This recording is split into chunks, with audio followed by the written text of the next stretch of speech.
जय श्री राम। साधक, साधना और भगवंत इस हमारे YouTube चैनल पे आप सभी का स्वागत है। दोस्तों, आज की वीडियो का हमारा विषय है ओम नमः शिवाय मंत्र में छिपा पंच तत्वों का रहस्य। दोस्तों, आपको पता होगा कि ये जो सृष्टि है, ये जो ब्रह्मांड है, पंच तत्व से बना है। और ये पंच तत्व किस तरह से ओम नमः शिवाय मंत्र से रिलेट करता है और वो मंत्र जपने के फायदे हमें क्या मिलेंगे, ये वीडियो में हम समझ लेने की कोशिश करेंगे। ओम नमः शिवाय मंत्र का अर्थ। ओम नमः शिवाय को पंचाक्षरी मंत्र कहा जाता है। पंचाक्षरी यानी कि जिसमें 5 अक्षर है, न म शि वा य, तो ये 5 अक्षर है। और ओम एक मूल ध्वनि है। इसका अर्थ है मैं शिव को या तो मैं शिव तत्व को नमन करता हूं। पंच तत्व क्या है? संपूर्ण सृष्टि और मानव शरीर भी पंच महाभूतों यानी कि पंच तत्वों से बना है। वो 5 तत्व कौन से हैं? पृथ्वी, जल, अग्नि, वायु और आकाश। ये 5 तत्व है। ये सबसे महत्वपूर्ण है।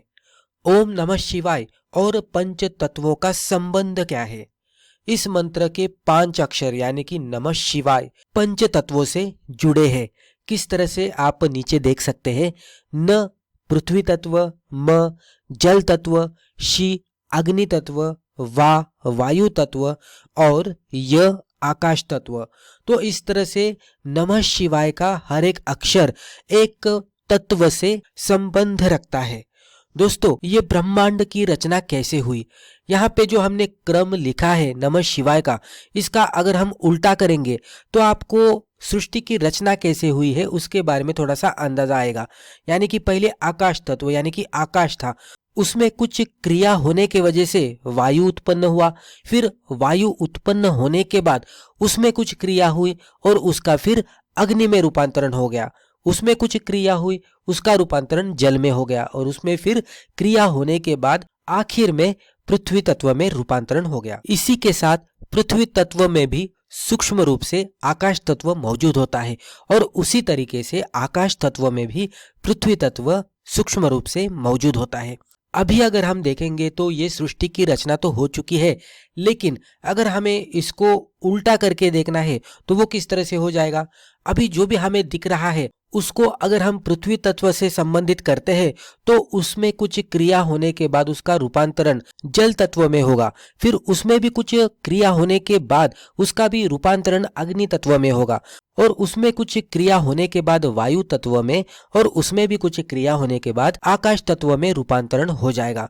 नमः शिवाय हमें ये बताता है कि किस तरह से हम हमारा जो मूल स्वरूप था आकाश तत्व यानी कि शून्य, कि जहाँ पे कुछ भी नहीं है, तो जब भी हम ध्यान की गहरी अवस्था में जाते हैं तो हम शून्य अवस्था में होते हैं और आकाश तत्व की जो अवस्था होती है वो शून्य अवस्था ही कहलाती है, क्योंकि उसके परे जो है वही ईश्वर है और उसका प्रतिनिधित्व ओम करता है। तो जब भी हम ओम नमः शिवाय का जप करते हैं तो हमारे आजू बाजू में जो भी नॉइज है वो धीरे धीरे हमारे मन से निकलने लगता है और धीरे धीरे हम ध्यान की गहरी अवस्था में जाने लगते हैं।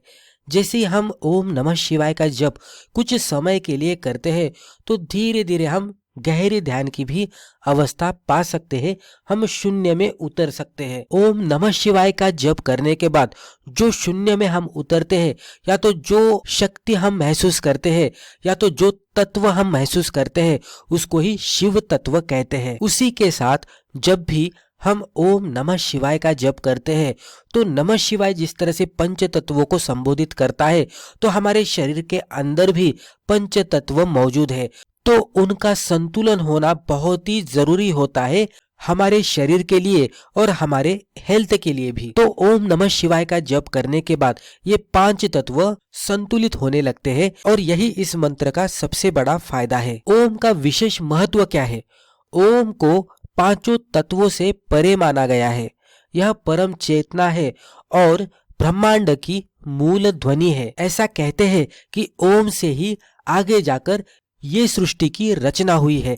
ऐसा भी कहते हैं कि जितने भी मंत्र हैं वो ओम से ही निकल कर आए हैं और बहुत सारे वैदिक मंत्र जो है उसमें भी मंत्र बोलने से पहले ओम का उच्चारण किया जाता है। ओम नमः शिवाय मंत्र जपने के फायदे। अगर हम ये मंत्र का जप डेली बेसिस पे कुछ समय के लिए करते हैं तो इसका हमारे जीवन पे क्या फायदा होता है, जीवन पे क्या असर होता है, ये अब हम समझेंगे। मन शांत होने लगता है, पंच तत्व का संतुलन होता है, नकारात्मक ऊर्जा दूर होती है और हम पूरी तरह से सकारात्मक बन जाते हैं। ध्यान और साधना गहरी होती है। पहले अगर हमें ध्यान नहीं लगता होगा तो हम कुछ समय के लिए ओम नमः शिवाय का जप करेंगे तो धीरे धीरे हमें महसूस होगा कि हम ध्यान की गहरी अवस्था में जा रहे हैं।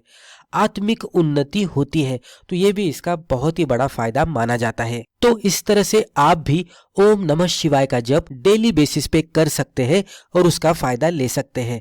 तो दोस्तों मुझे लगता है कि ये वीडियो के जरिए हमने जो भी प्रस्तुति आपके सामने रखी है आपको पसंद आई होगी। वीडियो पसंद आया तो कमेंट बॉक्स में जय श्री राम जरूर लिखिएगा और वीडियो को लाइक भी जरूर कीजिएगा। और इसी तरह के वीडियोस रेगुलर बेसिस पे देखने के लिए हमारे चैनल को सब्सक्राइब करके बेल आइकन को क्लिक करके ऑल नोटिफिकेशंस को भी जरूर क्लिक कीजिएगा। धन्यवाद।